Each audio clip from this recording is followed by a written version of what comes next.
logistics and trading, and they continue to grow at an impressive rate each year.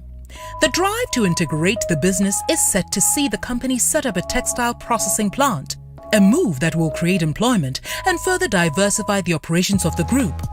Additionally, management has implemented a transformation program that is expected to see the business remain sustainable and relevant in the next decades.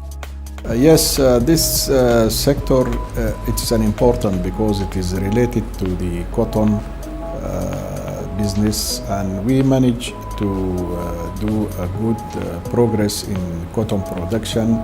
We have boosted the productivity into the international level.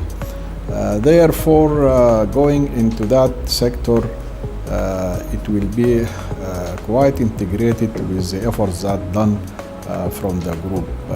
We are looking forward to install complexes of textile, including the spinning yarn and then the weaving fabrics, and then the garments, which is the end of the chain. So when we first started, especially in the finance department, so we found that there was a gap and there was a need for this transformation project to kick off, basically. Another project under the group's transformation is our environmental and social management system program. Drafting and implementing our environmental policy, ensuring an impact assessment is done for all our new projects to ensure minimal negative environmental impact, and if there is environmental impact, that it's offset in a certain way so that we can balance out our environmental impact overall. So our main aim here at MSG is to reduce our carbon emissions and adopt clean energy solutions.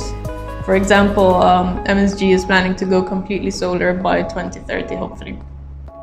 With a clear line of sight and the group already being managed partly by third-generation members of the Mahgoub family, Mahgoub Sons Group is on course to becoming one of the few diversified and multi-generational family businesses in Africa with a touch of efficiency and professional excellence.